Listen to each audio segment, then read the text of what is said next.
Et anda meile rohkem perspektiivi, on meiega liitunud Aliha Jamali, tuntud ka kui Lili Mu, Iraani inimõiguste aktivist. Suur tänu, et olete täna meiega I24 News Englishis.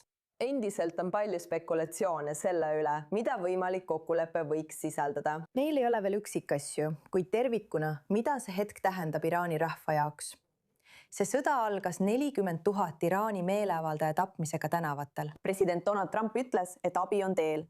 Pärast kõike, mis viimase 6 kuu jooksul on juhtunud, kas saate öelda, kas Iraani rahva olukord on praegu parem või halvem?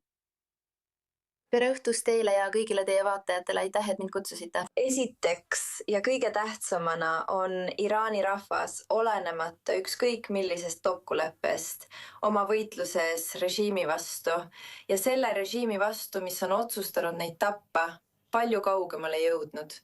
Nii et jaanuaris näitasid Iraani inimesed maailmale, et mida tähendab tõeline julgus, kui nad tulid miljonite kaupa tänavatele.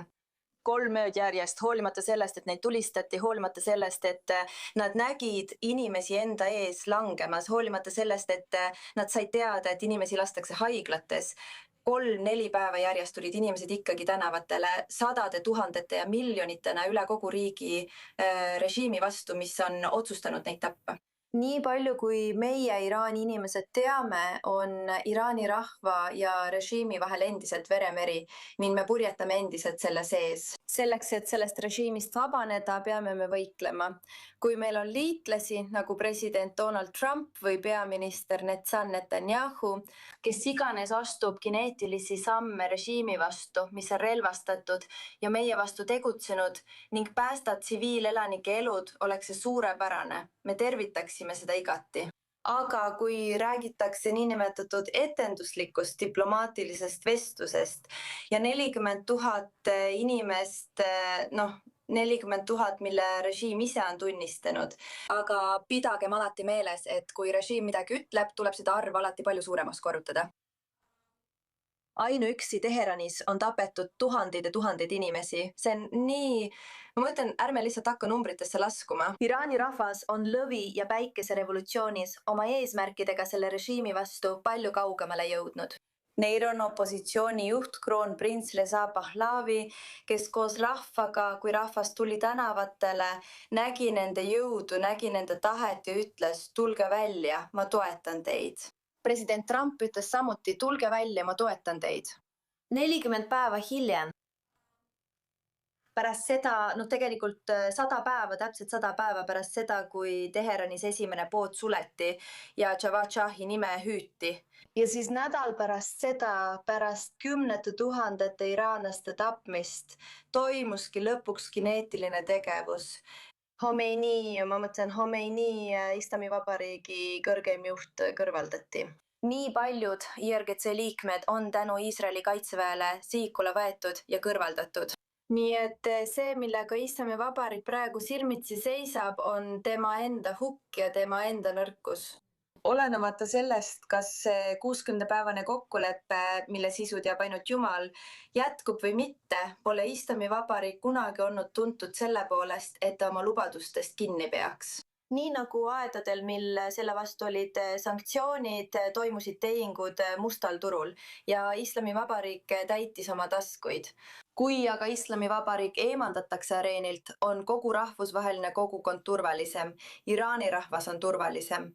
Nii palju kui mina tean, on pettumust valmistav näha, kuidas sellist kokkulepet ja selliseid diplomaatilisi tingimusi arutatakse ajal, mil Iraani inimeste elu ja veri muutuvad nafta hinnaks. Aga ma mõistan ka rahvusvahelist survet, mis on president Donald Trumpi peal, et vabastada Hormuzi väin mullade haardest ja kontrollist, kes praegu avaldavad survet toiduvarudele üle kogu maailma ja tulistavad oma naaberriikide pihta. Kas te näete mingit võimalust, et see režiim võiks muutuda? President Trump ütles esmalt Wall Street Journalile, kindlasti mitte. Isegi pärast seda, kui president Donald Trump ütles, et see on kõige ratsionaalsem režiim, millega nad on tegelenud. Kui president Trump Kui president Trump mängib mulladega, on sellel tõenäoliselt strateegiline põhjus. Ma ei jääks selle külge liiga kinni, ma võtaksin seda pigem pokkeri näona.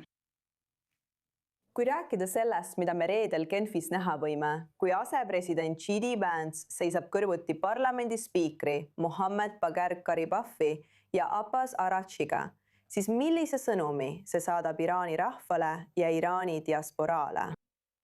Praegu tunnevad iraanlased end mitmel moel üsna hüljatuna. Nende liitlane, kes lubas neile päästmist, on nüüd päästmise asemel sõlminud tuumaleppe.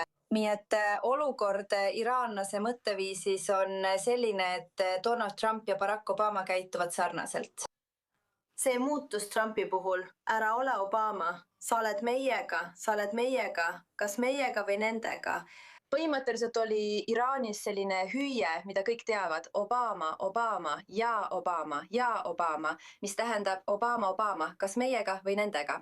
Nii et nad muutsid seda ja ütlesid, Trump, ära ole Obama, sa oled meiega, Obama poole.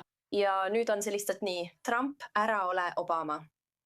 See on sõna otseses mõttes taandunud sellele, nii et moraal president Donald Trumpi suhtes ei ole praegu selles olukorras eriti kõrge.